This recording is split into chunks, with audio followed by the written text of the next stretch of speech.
Nuevamente desde el canal del Congreso de la República, en nuestro programa ¿A quién le sirve su ley? Hoy nos acompaña el doctor Eduardo Enríquez Maya. Él es senador de la República y hace parte del Partido Conservador. Senador, gracias por estar con nosotros. William, muchas gracias por tan gentil invitación.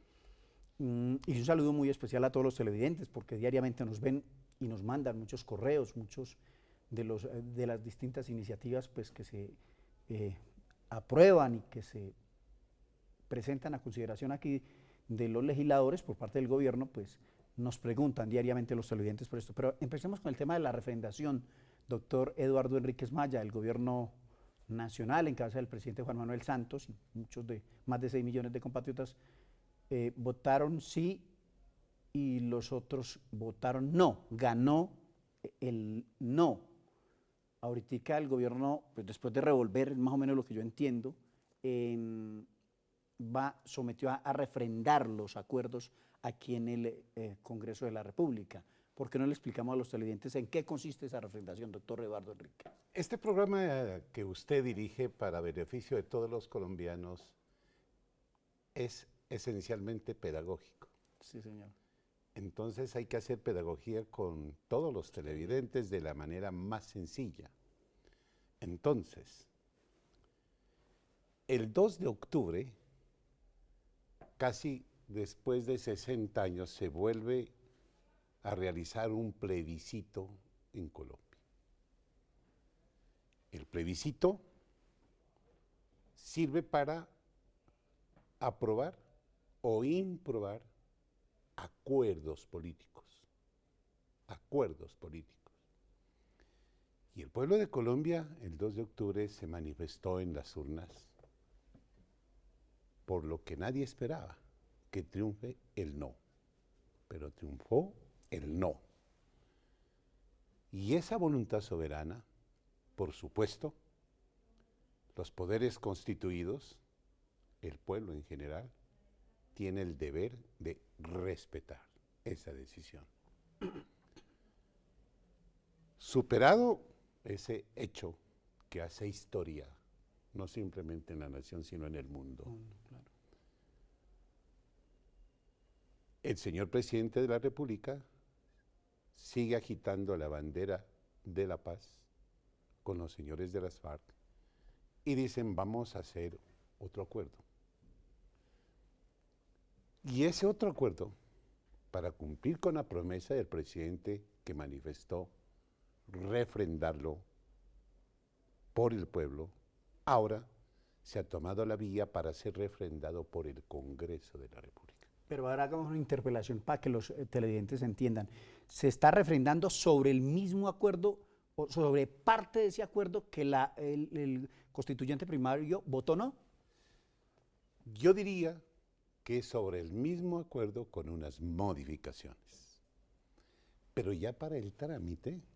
Pero perdóneme, y ahí ya no hay de algún modo, pienso yo, de pronto usted me corrige, que es profesor universitario, un hombre avesado en este tema en la Comisión Primera del Senado de la República, de pronto ahí no hay ya una inconstitucionalidad, teniendo en cuenta que el pueblo dijo que no. Mire, William, los cambios que se han operado desde el punto de vista histórico, que es importantísimo recordarlos, prácticamente se han hecho por fuera de la Constitución. Vea usted, el señor Núñez salió a un balcón de estos institucionales un día y dijo, la Constitución de 1863 ha dejado de existir. Vea usted cómo acabó Núñez con el régimen constitucional. Pero los sistemas no eran totalmente distintos hoy a el de 1860. Bueno, los resultados, se podría decir, si no son los mismos, son muy similares. Y mire lo que hizo Núñez.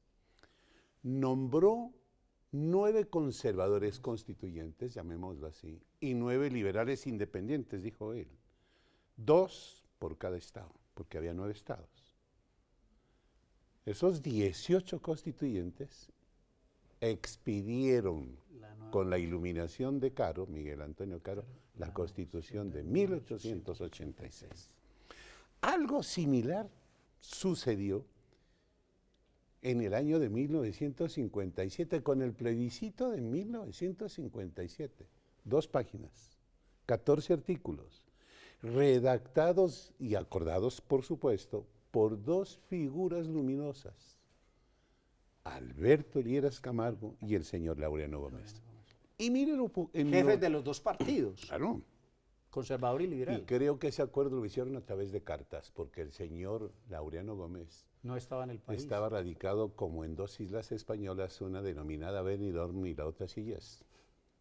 Sí, señor, convencen a la Junta Militar y convoca a la Junta Militar al pueblo de Colombia para que se manifieste en un plebiscito. Oiga bien, primera vez que votan las mujeres y participa el 95%, Todo el mundo. no el 13% como ahora, Uy. ¿no? De los que tenían capacidad para votar, votar. una votación sin antecedentes. Estruendoso. Más de 4 millones de colombianos cuando solo habíamos más 12, o menos 12, 15 millones 15 de colombianos. más o menos, sí. Muy bien. Que era una votación buena. Y ese plebiscito que debió de ser llamado referendo, prácticamente, vea lo que hizo, puso en vigencia nuevamente la Constitución del 86, que estaba suspendida. Voto, o mejor, derechos políticos A a las la mujer. mujeres. El 10% se dedicó del presupuesto a la educación. Posteriormente se establece la paridad. Todos esos esfuerzos para que cesen los odios, las querellas entre liberales y conservadores. Que fue la gran Y en la matanza. época sirvió para aclimatar la paz después de que hubo más de 300.000 muertos. Bueno, con eso usted me está diciendo que de algún modo está de acuerdo con lo que se está haciendo por parte del gobierno Pero, del doctor Juan Manuel pero Santos. déjeme contar una cosa, William. El maestro Luis Carlos Achica, uno de los mejores constitucionalistas de Colombia, Tuve la fortuna de escuchar. que en paz descanse, Sí, en paz descanse. él dijo la Constitución política del 91 es el resultado de una serie de imposturas. Otros dijeron herejías, otros dijeron aciertos. Pero rápidamente, el actual procurador, el nuevo procurador designado, Carrillo. movió la denominada séptima papeleta. Y después se convirtió en constituyente. En constituyente. 2, prácticamente se convocó al pueblo de Colombia a través de un decreto de estado de sitio. Y la Corte Suprema de Justicia, a través de la Sala Constitucional, dijo que eso era Que constitucional. era constitucional. Y se convoca a la Asamblea Nacional Constituyente con 70 miembros para que legislen por 6 meses con unos temas específicos y después la Corte Constitucional, la Asamblea Constitucional dijo somos constituyentes. Y cerraron el Congreso de la República, Soberanos. expidieron una nueva constitución, la que cumple 25 años. Como puede darse cuenta, son hechos políticos y ahora estamos viviendo unos hechos políticos. ¿Cuál es el hecho político? Que el Congreso refrende el acuerdo celebrado entre el gobierno con modificaciones y los señores de las FARC. Hoy estamos en el debate y, por supuesto, hay preocupaciones. Que si esa refrendación a través de una proposición es válida o no es válida. Que si tiene control o no tiene control. Pero ¿tiene control o no tiene control? Su opinión como senador y un hombre que conoce las normas. Tiene control. Tiene control. Y para mí el juez competente es el Consejo de Estado. Estamos con el doctor Eduardo Enríquez Maya, senador de la República y quien hace parte de la Comisión Primera Constitucional Permanente de esta corporación. Vamos a unos mensajes institucionales y regresamos. ¿Sabe usted cómo se hacen las leyes en Colombia? Según la Constitución y la Ley Quinta de 1992, estas pueden ser estatutarias, orgánicas y ordinarias. El procedimiento se puede dividir en 3 partes: iniciativa, debates y sanción. ¿Quiénes pueden presentarlas? Cualquier congresista, algunos altos funcionarios del Estado y los ciudadanos a través de la iniciativa popular. Después de presentado el proyecto de ley, este debe superar 4 debates en el Congreso. Estos debates inician en una de las comisiones de acuerdo a la temática del proyecto de ley. Luego pasa a ser debatido y votado en la plenaria de la respectiva Cámara. Posteriormente, el procedimiento de debate se repite en la otra Cámara. Al ser aprobado en los 4 debates, el proyecto de ley debe ser sancionado por el presidente para que entre en vigencia y se convierta en ley de la República. Encuentra más información en nuestro portal web. Gana al Congreso. Aquí vive la democracia. Senador, doctor Eduardo Enríquez Maya, pero para explicarle a los televidentes, entonces, yo diría, yo no sé, yo puedo estar equivocado y usted me corrige y vuelvo, le reitero la pregunta porque tengo muchas dudas en ese sentido. Parte de los acuerdos que se votaron por el pueblo colombiano, que no, parte de ellos, no todos, yo no sé cómo sería, pero sí incorporaron muchos de las distintas iniciativas que tenía el no, las incorporaron al tema de las FARC, a lo que se había acordado con las FARC y con el gobierno. ¿Esto quedó así?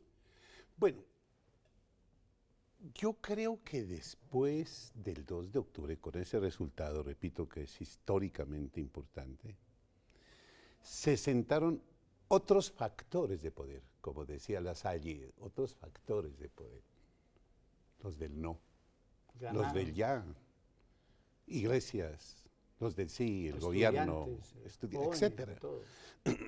Y se ha dicho que hicieron unos ajustes, o los explicaba el doctor Humberto de la Calle. Lo que sí es cierto es que no habrá consenso total, no habrá unanimidad. Pero normal, además. Eso que decía Rousseau, que la unanimidad es nauseabunda, ¿no? No habrá unanimidad. Lo importante es que haya buena fe en los acuerdos. Que los señores de las FARC hagan sus peticiones que son normales, pero que no desborden el marco constitucional, ni tampoco la economía. Ni tampoco la economía. Pero a ver, yo que pues llevo algunos años cubriendo Congreso, más de 25 años, y me he dado cuenta que nunca en la historia de nuestro país habíamos estado tan cerca de la paz, pero aparte de eso, nunca se les había visto tanta voluntad como hoy a las FARC, porque pues uno tiene, hoy el país es distinto que hace un año, año y medio, cuando mataban, asesinaban, secuestraban, narcotráfico, son un poco de cosas. Yo creería que eso se le abona a ellos, ¿o usted no? Por supuesto, yo creo que la ciudadanía se va animando, o nos vamos animando. Ya no hay, por ejemplo, en mi tierra, en Nariño, esos ataques permanentes al oleoducto, al oleoducto trasandino, cilindros, la toma de poblaciones, la intranquilidad en el campo. Bueno, eso ha mermado ostensiblemente. ¿Para qué? El desarme, pues, es otra garantía, otra tranquilidad que le puede dar al país. Faltan muchas cosas por hacer, pero esto se irá logrando en el camino. La paz no se logra con que el Congreso refrende un acuerdo. Ese es un inicio. Y además, ¿sabe qué, William? Vamos a quedar inmersos los tres poderes, las tres ramas del poder. El presidente de la República, que es el principal negociador de la paz, el Congreso de la República, que va a refrendar los acuerdos, y la Corte, que hará el control, en su debida oportunidad. El control automático y único cuando se implementen los acuerdos. Pero a ver, yo le hablo de hipótesis, ojalá, pues yo digo esto, pero ojalá que no pase, pero suponiendo de que la Corte diga, no, esto es inconstitucional, ¿cuál es el paso a seguir? ¿O qué pasa ahí? Hasta ahí, diría yo, llega el límite. Sí, hasta ahí llega el acuerdo si nuestro máximo tribunal dice esto es inconstitucional. Yo creo que todas las cortes, todos los jueces constitucionales del mundo piensan en un derecho más que fundamental, que es el de la paz. Y le cuento un secreto. La única constitución del mundo que tiene a la paz como un derecho y un deber de obligatorio cumplimiento es la de Colombia. Pero a ver, una cosa supremamente importante, esos acuerdos a los que se llegó, pues por las cosas del sí, las cosas del no que se unieron y que hoy están a consideración tanto del Senado como de la Cámara de Representantes, ¿los pueden tocar ustedes? ¿Pueden modificar algo de esos acuerdos? ¿O eso simplemente es lo que se acordó, lo votan y si ganó el sí, pues pasa a la Cámara? Hay que diferenciar dos sistemas de trámite. Eso, para que le expliquemos a los televidentes. Sí, la Corte, diría yo, revive la reforma constitucional que también falleció. ¿Por qué falleció la reforma constitucional que tiene? ¿De la reforma a la justicia? No, la reforma constitucional que, palabra más, palabra menos, estaba sujeta a la aprobación del plebiscito. El plebiscito. Ah, sí, sí, sí. Entonces, esa reforma constitucional tiene como estos temas. Uno, el denominado del trámite. El trámite rápido, breve y sumario, como se acostumbra a decir en el derecho. Y eso es lo que le denominan el fast track. Si a la Corte le da por dejar vigente este trámite rápido, automáticamente tiene que el entonces, otro sumarse. Entonces, vea usted que el trámite sería rápido y los proyectos de ley, los proyectos de enmienda constitucional son de origen exclusivo del presidente de la República. No hay otra autoridad, sino el gobierno. Y en el trámite, el Congreso lo único que puede hacer es aprobar o improbar. No si modificar. quiere modificar, tiene que hacerlo con el visto bueno del gobierno. Y por supuesto, ese trámite así realizado tiene un control automático y único de la Corte Constitucional.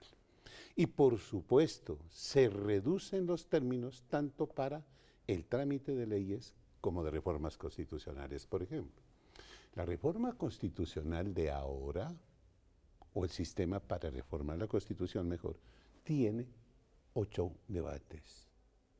Y yo digo que son 15, ¿no? Porque si se tramita por el sistema ordinario, siempre hay conciliación. Y cuando se designan los conciliadores, ahí hay otro debate. Son 8 y 8 y ¿no? 1, sí. Ahí hay otro debate. Sí, Ese claro. sería el quinto en una de las cámaras. De las cámaras. Y como se envían los textos a la plenaria de la Cámara y a la plenaria del Senado, ahí son 7 en la primera vuelta. La primera vuelta. Más 7 de la segunda, 14, y el de control de racionalidad 15. constitucional, 15.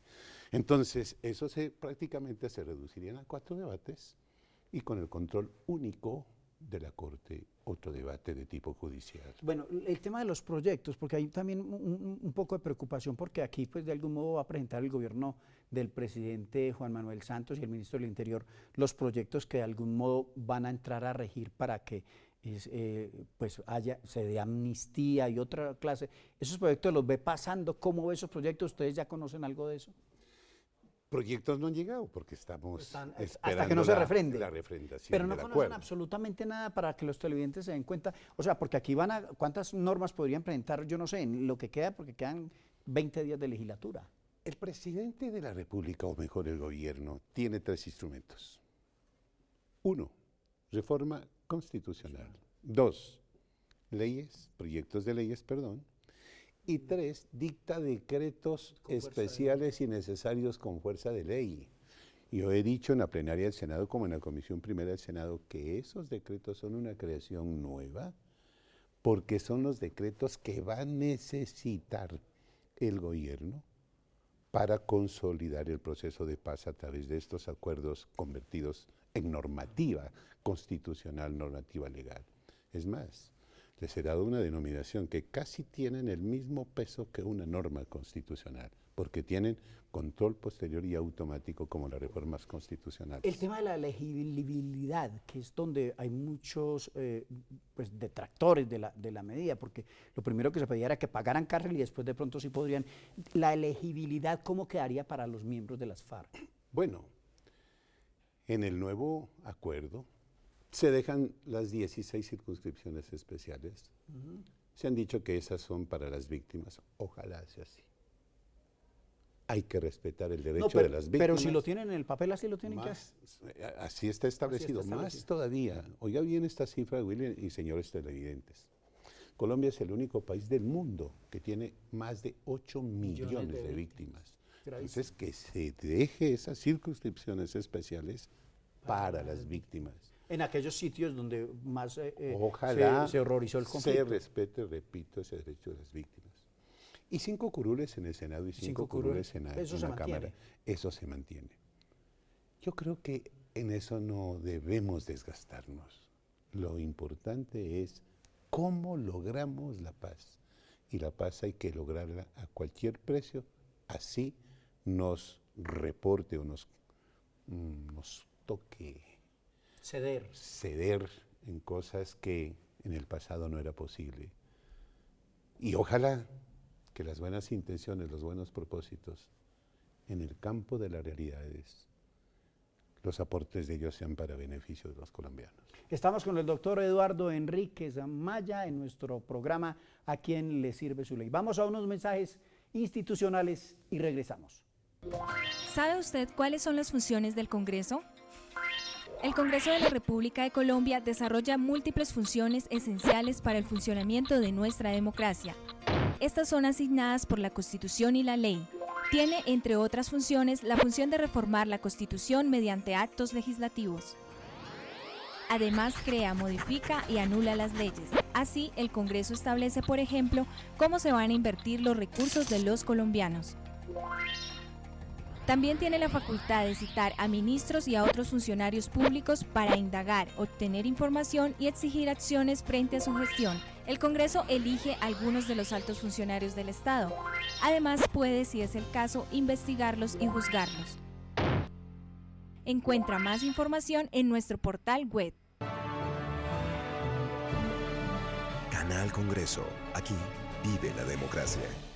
¿Sabe usted quién puede presentar proyectos para que se conviertan en ley? En Colombia pueden presentar proyectos de ley los senadores y representantes a la Cámara, los ministros, las altas cortes, entre otros altos funcionarios del Estado, quienes poseen iniciativa legislativa. También la iniciativa legislativa es un mecanismo de participación que faculta a los ciudadanos, a concejales o diputados del país a presentar proyectos de ley o de reforma a la Constitución. Para presentar una iniciativa popular por parte de los ciudadanos se debe elegir un comité promotor de la propuesta e inscribir la solicitud. Luego se debe recolectar un número de firmas válidas igual o superior al 5% del censo electoral. Si se cumplen estos requisitos, la registraduría expedirá la certificación. Con esto, el proyecto de ley o de reforma a la Constitución podrá ser radicado en las secretarías del Congreso y deberá iniciar su trámite con mensaje de urgencia para que tenga prioridad sobre los demás proyectos. Encuentra más información en nuestro portal web. Canal Congreso. Aquí vive la democracia. Senador, a ver, yo veo pues esto que casi que es una realidad, porque yo, de acuerdo a lo que conozco el Congreso, eso va a pasar en el Senado y va a pasar en la Cámara. Si no estoy equivocado, usted me corrige. Pues el tema de la referendación. Pues yo sí creo que ese es un compromiso que el Congreso de la República tiene, y esa es una manifestación que estamos en el deber de cumplirla para tranquilidad y beneficio de todos nuestros conciudadanos, y sobre todo para que ojalá en el camino nos vamos entendiendo las personas que votaron por el no, las personas que votaron por el sí, pensando siempre en ese derecho más que fundamental, como acabo de decirlo, que es el de la paz. Claro, vamos a hablar del tema de la convención del Partido Conservador, que me parece sumamente importante ilustrar a los colombianos. Ustedes se reunieron el pasado domingo, pues ya hay nuevas directivas al interior del Partido Conservador. ¿Y qué le podemos decir a los televidentes? Porque uno vio, pues asistimos en alguna oportunidad, que las propuestas, por ejemplo, de la doctora Marta Lucía Ramírez y de otros sectores que de algún modo tenían fuerza de la misma, una propuesta que mandó el doctor Andrés Pastrana Arango, no tuvieron mucho eco. Siguen aquí las bases más cimentadas en el Partido Conservador, es lo que uno más o menos tiene como referencia. Yo orgullosamente pertenezco al Partido Conservador. Jamás me he cambiado de camiseta para cautivar votos. He defendido principios, reglas, doctrina, banderas, leyes de la República, reformas constitucionales de mi autoría, a nombre del conservatismo. Y si hacemos uso de la verdad, de la sinceridad, de la nobleza, yo creo que podemos cautivar la opinión de nuestros conciudadanos. Al conservatismo le hace falta líderes. El conservatismo tiene que volver a mover banderas en el Congreso de la República con espíritu nacional, programas nacionales, tener vocación de poder. Un partido que tiene más de 166 años. Es justo, como en otros países del mundo. Mire, por ejemplo, en Francia, vuelve a ganar el conservatismo. En Estados Unidos el conservatismo, en Inglaterra el conservatismo. ¿Le gusta el tema de los Estados Unidos? Pues la política te voy a contar una cosa, es la única que no admite razones sino resultados. Ganó el conservatismo y ganó el señor Trump.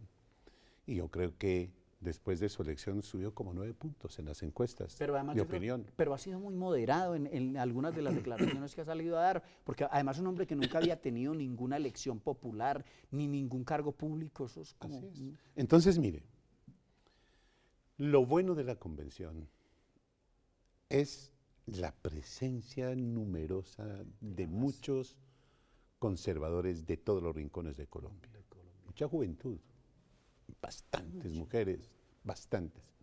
Lo malo de la convención, yo no sé quién se inventó, con qué propósito se hizo de llevar un grupo que prácticamente se puso de ruana la convención con pitos, con rechiflas.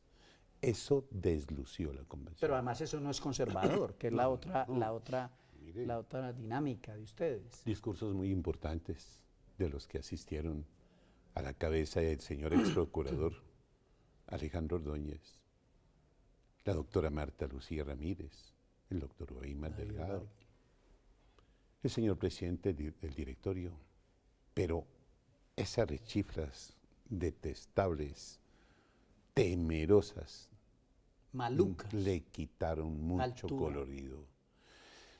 De otra parte, no se concibe que se traiga gente de todos los rincones de Colombia a Bogotá, desde la víspera, otros desde la antevíspera, en vez de descentralizar una convención con los La tecnología que con tenemos los hoy. instrumentos que tenemos hoy al alcance de todos los colombianos. Desde las ciudades pueden Permítale votar. que voten en su casa, si es del caso, claro, como no, hacen en no. Estados Unidos, votan 2, 3 meses antes. Y se notaría más afluencia, más participación, etcétera, etcétera.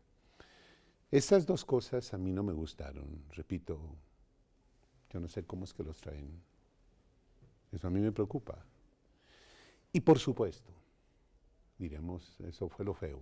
Y lo malo, una convención debe servir para sentar programas, repito, mover banderas, señalarle destino al conservatismo. Precedentes. Señalarle destino al conservatismo con la finalidad de recobrar unos espacios perdidos.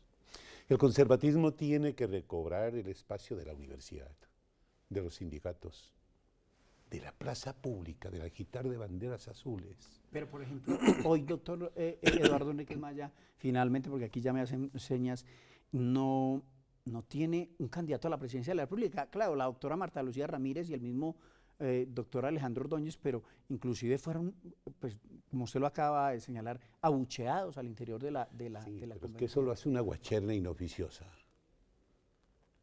Pero la grandeza de los hombres o de las damas no se la pueden quitar ni en esta vida ni en la otra.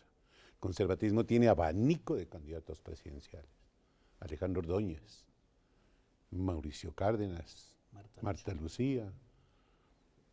Bueno, irán apareciendo más candidatos en el camino. El conservatismo renueva la esperanza de ser Juan alternativa Camilo de poder. Restrepo, ¿le gusta a usted? Por supuesto, es un hombre muy capaz y ha dado muestras de mucha grandeza a nombre del conservatismo en las hombre muy- distintas posiciones. Sí, Hoy ha sido está un hombre dirigiendo destacado, además. el tema del proceso ELN. de paz del Ejército de Liberación Nacional, y el conservatismo se siente distinguido por la confianza que ha depositado el presidente de la República en una de las mejores figuras del conservatismo. Doctor Eduardo Enríquez Maya, desafortunadamente aquí el tiempo pues es oro, pero de verdad que cada que lo invito, yo creo que los televidentes serán sumamente agradecidos porque usted nos explica muy bien cada uno de los pasos, de las normas, que es la idea que tenemos aquí con este programa. Muchas gracias por haber estado con nosotros. Hombre, William, muchísimas gracias a usted, a los televidentes, hasta una nueva oportunidad, porque es un verdadero deleite conversar con William. Hasta pronto y muchas gracias. A todos los televidentes les agradecemos mucho el que nos hayan acompañado en nuestro programa ¿A quién le sirve su ley? Los esperamos en una próxima oportunidad.